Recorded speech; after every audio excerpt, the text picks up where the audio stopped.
Welcome back to another video. Today we are back for another predicting whatever team's 2021 to 2022 NFL season. Earlier today I did upload the Ravens. There was a bit of a delay on that. I wanted to get out like a day or two prior, but I couldn't, so sorry about that. To make up for it though, we'll get this one out tonight. So 2 uploads, 2 teams, and we will wrap up the AFC North today.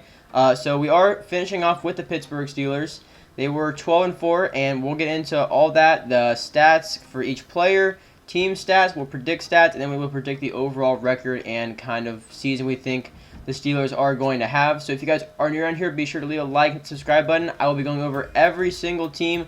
This is the first division I've done, so you haven't missed too much. If you want to go back and watch, we've done Bengals, Browns, Ravens up until this point. Alright guys, so starting out, we will start off with passing, and so obviously the quarterback for the Steelers is Ben Roethlisberger. He's 38 years old. He's getting up there. He played 15 games this past season, and he passed for 3,803 yards for 33 touchdowns and 10 interceptions, and had a really good year up until the playoffs, and honestly about 3 weeks prior to the playoffs, and then they kind of crumbled. But specifically talking about Big Ben, I think he did have honestly a great year, especially him being 38 years old. 33 touchdowns on 3,803 yards. That's not too bad, especially for the Steelers. You know, they have Chase Claypool, they have Deontay Johnson, they have Juju.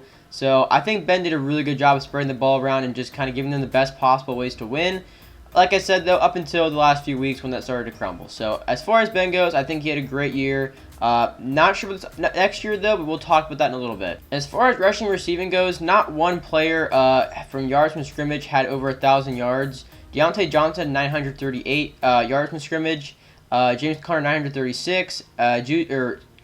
Claypool had 889. And then Juju had 831. So honestly, I think this is really good to look at because, yeah, no one had over 1,000 yards, but they had several guys get, within 200. They had 4 guys get within 200 yards of 1,000, and honestly, that's good. That proves a lot of different guys on your team can make plays, can score the ball. But I know I've already said it before, but you know, excluding the last few weeks where things started to go really wrong, up until then they had a great year. They were 11-0 before they finally lost, so they had a very good year, and it definitely shows, especially on paper right here. Claypool had 9 touchdowns, and that was the leading for receiver. Actually, it was tied for Juju, who also had 9. So it also shows a lot that they were able to get in the end zone, not just make plays, but also take the ball into the end zone or be a good deep threat. And you know, if your quarterback's 38 years old, he's going to need that. And then defensively, we will talk about TJ Watt. They had a very good defense. I'm going to specifically talk about TJ Watt. He had 53 combined tackles, 43 solo, 10 assisted, 23 tackles for loss, and 41 QB hits. That is one heck of a year. That is a great year right there. I'm not really sure what else to say about TJ Watt specifically because, I don't think you can ask much more from a guy like that. He even had an interception to go along with it, so he had a crazy year. Defense as a whole also had a really good year. Minka had 4 interceptions, which did lead the defense, and Mike Hilton had 3. Although I do believe he is now on the Bengals, so the Steelers actually lost him, which is a little unfortunate. But again, defense was super strong. I don't know what really happened after that 11-0. I think they lost one, and then the Bengals on prime time just kind of wrecked their confidence, and that was just in time for the playoffs. Something to note also is that if you look at their ages on defense, a lot of them are 25 or older, which is fine. But if you go up to the offense, a lot of them are, I think maybe 2 are 30 and above, and that's just Vance McDonald, and then it's Ben. That's it. Everybody else below 30 years old. So that's another huge plus side for the offense, that they still have so much more time to kind of grow and play and develop. So I think, Claypool getting 889 yards from scrimmage in his first year, that is a great target. Although it is going to be into question when Ben's going to actually retire because, backup Mason Rudolph, I don't think he can put together a season like Ben did last year. I just don't think he can. Regardless of who his weapons are, I don't think he's that kind of caliber quarterback. Upside number 1 is that you guys made the playoffs with Ben being 38 years old. So even if next year is his last year and he has a bad year, you guys still have plenty of weapons where you could put together a playoff year. Me personally, I don't think they will get to the playoffs, and if they do, I don't think they'll win a game. But they still have so many young pieces, like I've talked about, of young age, of being so young. that really, once they get another young quarterback after Ben, they have a very young and very talented offense. Like I said, I mean, Claypool, Deontay Johnson, and Juju, that is a pretty good wide receiver core, a very athletic and quick wide receiver core. So I think it's going to really rely on Ben. Last video we did the Ravens, I said it relied on Lamar. That's for a whole other reason. This is going to rely on Ben just because of that veteran experience and him being the quarterback. He's got to stay healthy. He's got to perform. I mean, he passed for what I said, I think 3,800 yards last year for 33 touchdowns. If he can do that again, I would be very impressed. I would. He's a great quarterback. I just don't know if I can see him bouncing back and having that same kind of year. Another thing to talk about, though, is that they did draft Najee Harris, and that's honestly huge because James Conner had 936 yards from scrimmage, and he did have 721 rushing, so he did catch a decent amount and gain some yards there. He also had 6 rushing touchdowns, and he had no receiving touchdowns. But Najee Harris, he can do both, and he can do both really well. So I think he's going to quickly become that starting running back, and that's going to be a huge piece of the offense, especially if what I'm saying does end up being pretty realistic where Ben doesn't have a great year. If they have a strong run game, I mean, look at the Titans. I'm not saying Najee Harris will be the next Derrick Henry or anything. I think he definitely has potential to be. Maybe not in his first year, but that could just take a huge weight off of Ben's shoulders is my point. Is that if he does have a bad year like I'm kind of anticipating, if they have Najee Harris step up there, that's going to be huge for them, especially James Conner being a backup. Like James Conner, 936 yards from scrimmage. I mean, if he's a backup, that's a pretty good wide receiver or running back duo. I almost said wide receiver. But that's a pretty good running back duo. That's not as good as the Browns. I think the Browns probably have like one of the best in the league. But as long as Najee Harris can perform and James Conner continues to play very solid, Ben can afford to have not a ridiculously good season because he'll have more help from the backfield. But yeah, so I hope that made sense. That's where I was kind of going with that. I'm not sure if you guys really understood from the beginning. But my whole point is that, yes, I don't think Ben's going to have a great year, but as long as Najee Harris can perform and as long as James Conner can perform, it's going to take a huge weight off of him. He won't feel like he has to bomb the ball down the field or use his legs because, he really can't. That's going to be a huge part of their offense. I really do think that. And if Najee Harris does have a really good year, it's going to change their offense a little bit. They're going to not become more run heavy, but I think, maybe second and like 7 instead of passing when they usually would pass it.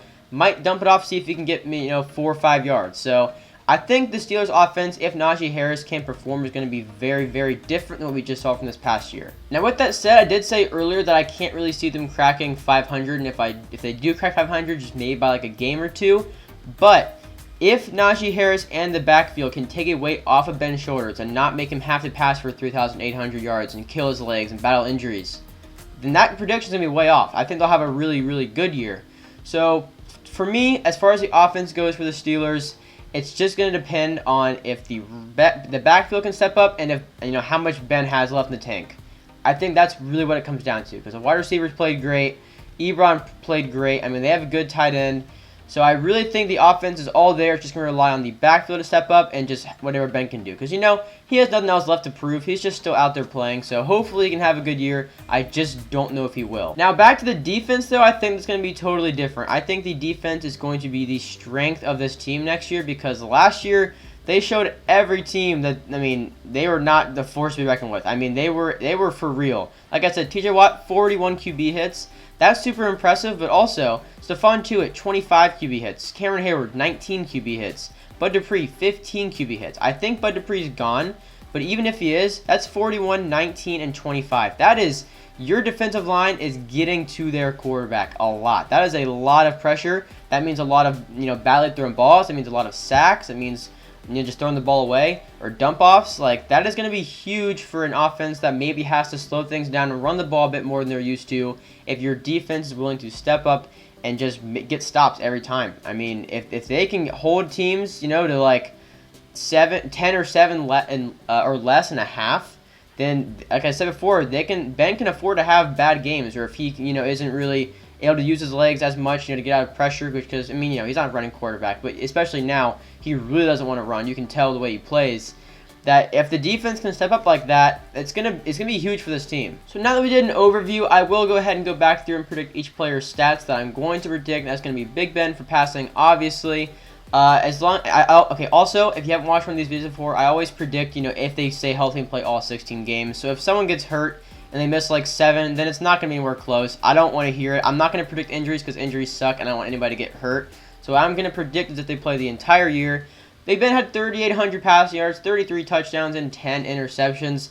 We're going to dial that back a little bit. I'm going to say probably around 3,200 passing yards, 25 touchdowns, and then probably about 7 or 6 interceptions. So I don't think as a crazy year, but I do think he will still be very impressive for his age. As long as, like I said, the backfield can step up and take a weight off his shoulders, so he doesn't have to just kill his legs and kill his arms every single play. And actually, as for running, I'm going to predict Najee Harris rather than James Conner, assuming that Najee Harris starts. I am going to predict he's going to get around 900 yards from scrimmage. Not really sure if that's going to be more rushing or receiving, because in college he was able to do both really, really well. So I don't think he'll crack 1,000 in the NFL quite yet, but I do see him getting very, very close. I see him getting probably around 6 touchdowns combined between rushing and receiving. Also, Chase Claypool, I think, is going to have another really, really good year. He kind of showed what he can do for his size and with his speed, so I'm going to predict around 1,100 receiving yards, and he had, 9 touchdowns this past year. Probably put in, 2 more, because he did have that one game, I think it was against the Browns or something, we had like 4, and that really, really boosts his average right there, because his total was 9. So I think he'll probably get 11, but just have it spread out a little bit throughout games. But yeah, I see a big year from Claypool as well. And then defensively, I want to predict TJ Watt, but the year he had last year, I wouldn't, if I were to predict, a year ago what he was going to do that year, I wouldn't have come close to 41 QB hits. I would have said probably 20-something. I would not have said 41. So honestly, I mean, I'll give it a shot. We'll say probably 60 combined. I want to say maybe 50 on his own, around there. I am kind of rounding to I'm not going to say 51. I think it's going to be, around there. Assists, I have no idea. Tackles for loss, he had 23. I think he's going to have another huge year getting the backfield, and we're going to actually up that to 25. I think a couple more. 41 QB hits. It's either going to be probably, minus or plus 5 there. I would say either 36 or either 46. I think it could go either way. And yeah, I see this team could be very, very good next year, but the ifs are just so huge that I don't know if they will. So guys, overall record for the Steelers, I'm gonna say I think 10-7 is a good guess, assuming Ben has a worse year than last year. Not great, but I think if he does get some help from the backfield, the defense keeps playing just how they were last year. If they played the exact same, I could see them being at least 10-7. If Ben surprises me and has another really, really good year, then obviously, maybe 11-6, 12-5, something like that. I do see the Steelers getting 3rd in the AFC. My ranks are the Browns, Ravens, Steelers, and then Bengals. But this past year, I know that sounds weird having the Steelers in 3rd, but this past year, every team was the Steelers were 12-4, and then the Ravens and Browns were 11-5, and the Bengals were 4-11-1. So I think it's going to be more like that. Bengals are going to be maybe a little above 500 if they can even break 500. And I think Steelers are going to be 10-7, 11-6. And then the Ravens and Browns kind of battling out for first place in the AFC North. So that's how I see that going for the Steelers and the division as a whole. And that's pretty much about it. But guys, if you guys are excited for the upcoming NFL season, be sure to leave a like, hit the subscribe button so you never miss any of my videos. I'll be going over every single team. So if the Steelers is not your favorite team, it's okay. I will get to it at some point. I'm not sure what division I'll move on to next. If you guys really want me to do a certain division, comment that down below. I'd be happy to do it. And yeah, I'll see you guys in the next one. Peace out.